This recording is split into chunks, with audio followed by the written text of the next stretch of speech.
ஜோதிட வணக்கம். மீன ராசிக்கு இந்த ஏப்ரல் மாதம் 2025 எப்படி இருக்குன்னு பார்க்க போகிறோம். மீன ராசியை பொறுத்தவரை இந்த ஏப்ரல் மாதம் இப்போ ஏற்கனவே பார்த்தீங்க அப்படின்னா சனி பயிற்சி எண்கணித பஞ்சாங்கத்தின் அடிப்படையில் சனி பயிற்சி ஆகிருக்கு. ஸோ அதனால் நிறைய பலன்கள் வித்தியாசமாக இருக்கும் மீனராசியை பொறுத்த வரைக்கும். இப்போ ஏப்ரல் மாதம் மட்டும் எடுத்துட்டோம் அப்படின்னா குடும்பத்தில் சுப காரியம் நடக்கும். குடும்பத்தில் யாருக்காவது திருமணமோ இல்லை புது வீடு அமைச்சு குடியேறதோ அந்த மாதிரி குடும்பத்தில் சுப காரியங்கள் நடக்கிறதுக்கு வாய்ப்பு இருக்குது. குழந்தைக்கும் உங்களுக்கும் ஆகாத ஒரு நிலை. இப்போ மீன ராசியில் பெரியவங்க இருக்காங்கன்னா உங்களோட குழந்தைக்கும் உங்களுக்கும் ஒரு சண்டை ஏற்படக்கூடிய வாய்ப்புகள் அதிகமாக இருக்குது. அதனால் குழந்தைகளுக்கும் உங்களுக்கும் உண்டான உறவுகளில் பிரிவு வராமல் நீங்கள் பார்த்துக்கோங்க. ஏற்கனவே உங்களுக்கு கடன் இருந்துச்சு அப்படின்னா அந்த கடன் இந்த மாதமும் நீடிக்கும். நீங்கள் அந்த கடனை அடைச்சிடலாம் அப்படின்னு நினைப்பீங்க. பட் அது இந்த மாதமும் கொஞ்சம் முடியாமல் அந்த கடன் நீடிக்கும். உடம்புல பொறுத்த வரைக்கும் சோர்வு மந்த நிலை கண்டிப்பாக இருக்கும். இப்போ ஏற்கனவே சனி பயிற்சி ஆகிருக்கு. ஆனால் உங்கள் ராசியிலேருந்து ராகு இந்த மாதம் விலகுது.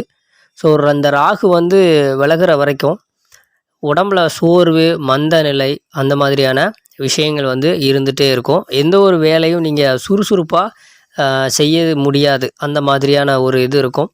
வேலை நிறையா இருக்கும், வேலை செய்யலான ஆர்வம் இருக்கும். ஆனால் நீங்கள் வேலையை செய்யும்போது பார்த்தீங்கன்னா இந்த மாதிரியான விஷயங்கள்லாம் இருக்கும். செலவு பார்த்தீங்கன்னா உங்களுக்கு அதிகமாகவே இருக்கும். நீங்கள் நினச்சி பார்க்க முடியாத அளவுக்கு பெரிய பெரிய செலவுகள் வரும். அதை நம்ம சொன்னோம் இல்லையா, அந்த குடும்பத்தில் சுப காரியம் ஏற்படுறது அந்த மாதிரி இருக்கும்.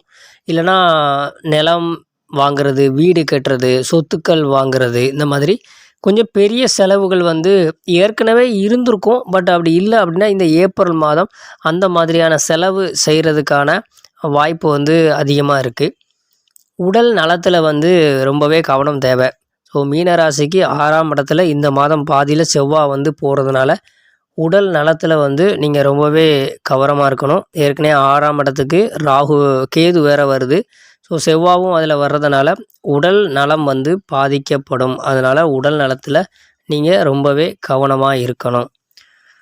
உங்களுடைய வருமானம் பொறுத்த வரைக்கும் குரு உங்களுடைய 11ஆம் இடத்தை பார்க்குறதுனால உங்களோட வருமானம் நல்லா தான் இருக்கும்.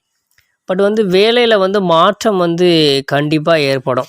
நீங்கள் இப்போ பார்த்துட்ருக்க வேலையில் கொஞ்சம் வேலையில் முன்னேற்றம் ஏற்படலாம். இல்லை இந்த வேலையிலேருந்து வேறு வேலைக்கு நீங்கள் பணி மாற்றம் ஆகலாம். இப்போ ஒரு நிறுவனத்தில் வேலை பார்க்குறாங்க அப்படின்னா அந்த நிறுவனத்தில் இருந்து மற்றொரு நிறுவனத்திற்கு சென்று வேலை பார்க்கக்கூடிய சூழல் மீனராசிக்கு உருவாகலாம். இன்னொரு முக்கியமான ஒரு விஷயம் என்னென்னா, புதுசாக அதாவது உங்களுக்கு இது வரைக்கும் சம்பந்தமே இல்லாத கோவிலுக்கு செல்வது, அங்கே பரிகாரம் பண்ணுறது, இந்த மாதிரி எதையும் நம்பி ஏமாற வேண்டாம். அந்த மாதிரியான ஒரு சூழல் வரும்.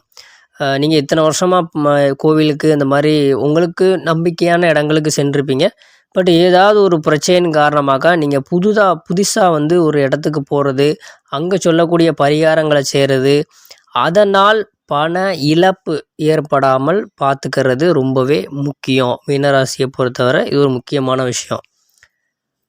இன்னொரு முக்கியமான விஷயம் என்ன அப்படின்னா, மற்றவர்களால் உங்கள் குடும்பத்தில் பிரச்சனை வராமல் பார்த்துக்கொள்வது நல்லது.